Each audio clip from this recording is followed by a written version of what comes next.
મિત્રો દોસ્તો, એક ચેતવણી રૂપ એક કિસ્સો આવ્યો છે આંખ ખોલવા જેવો. રાજકોટમાં એક કિસ્સો એવો પ્રસારિત થયો. કોઈ બેનને હિરોઈન બનાવવાના નામે, ફિલ્મમાં એક્ટર બનાવવાના નામે કોઈ વ્યક્તિ એની પાસે પૈસા પણ ખંખેર્યા અને હોટલમાં બોલાવીને દુષ્કર્મ આચર્યું. આખીરમાં એ બેને કેસ કર્યો અને ભાઈની ધરપકડ થઈ. આવા તો ભૂતકાળમાં અનેક કિસ્સા બની ચૂક્યા છે. અમારી આવનારી સિરિયલમાં, અમારા આવનારા ફિલ્મની અંદર તમારા બાળકોમાં કોઈમાં ટેલેન્ટ હોય, તમારામાં પોતામાં કંઈ આવડત છે, તમે પોતે એક્ટર બનવા માંગો છો તો આવી જાઓ. ઓડિશન છે, અમારી ફિલ્મમાં તમારો ચાન્સ છે ને છે, તમે તો છો જ. આવી વાતો કરીને તમને ભોળવવાના કિસ્સા બનવા લાગ્યા છે. 2005થી આ સતત ચાલે છે. લાખો લોકો છેતરાયા, કોઈ બહાર નથી આવ્યા. પરંતુ આજે નવો કિસ્સો આ જોઈ, રેપ કાંડ. રાજકોટનો જે કિસ્સો આવ્યો, બળાત્કાર થયો બેન જોડે અને ભાઈ જેલ ભેગા થયા. આવા તો અનેક લોકો, આવા ગ્રુપો કામ કરી રહ્યા છે. સુરતમાં કિસ્સા બને છે, બરોડામાં બને છે, અમદાવાદના બી જોયા છે, પેપરમાં એડ પણ જોઈ છે. આવી કલાકાર બનો, ઓડિશન આપો, બાળક યુવા બધાને કામ મળશે. આવી અનેક પ્રકારની લોભામણી જાહેરાતોની અંદર લોકો આકર્ષાય છે અને આર્થિક રીતે, પૈસાની રીતે, આર્થિક રીતે શોષણ થાય છે. ભાડા ભથ્થા ધક્કામાં શોષણ થાય છે. તેમજ આગળ કોઈ કામ વધતું નથી. જેને ક્લેપબોર્ડનો મતલબ નથી, ક્લેપબોર્ડનો કલર કેવો હોય, ક્લેપબોર્ડનો મતલબ શું.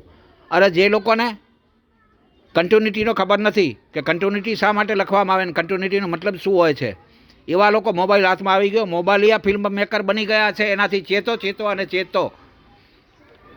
આમાં ઘણા લોકોની લાગણી દુભાશે પાછી, કારણ કે આવા લેભાગુ તત્વો છે ને એની લાગણી જલ્દી દુભાશે. એટલે કાયદાકીય કોઈ કાર્યવાહી થાય અથવા તો નોટિસ આપવામાં આવે કોઈને, તો કોઈ ડરવાની જરૂર નથી.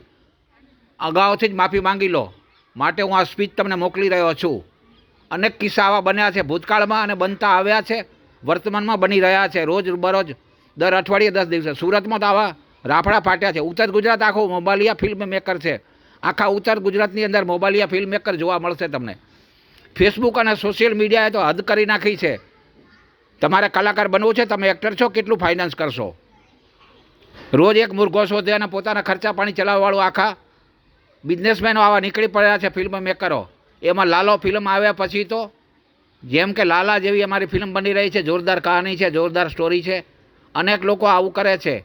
તાજેતરમાં 2-4 કિસ્સા અમારા વોટ્સએપ ગ્રુપમાં આવ્યા કે ભાઈ અમારી જોડે ધક્કા ખવડાયા 2-3, પણ કંઈ આગળ કામ નથી.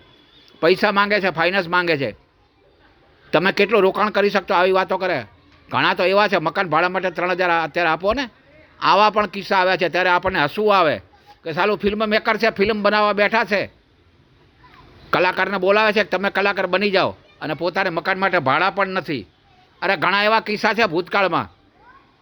તેમના મા બાપની કે પેરેન્ટ્સની માલ મિલકતો વેચાઈ ગઈ, છતાં આજ સુધી કોઈ ફિલ્મ બની નથી. સત્યતા જાણો પછી વિશ્વાસ કરો.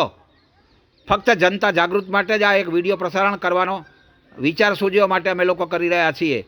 છતાં કોઈની ધાર્મિક લાગણી દુભાઈ હોય કે કોઈનું, તો માફી માંગવાનો ક્રેઝ છે એટલે માફી એડવાન્સમાં માંગી લઈએ છીએ. ક્ષમા અને ક્ષમા. જય હિન્દ, જય ભારત. ચેતો અને ચેતો.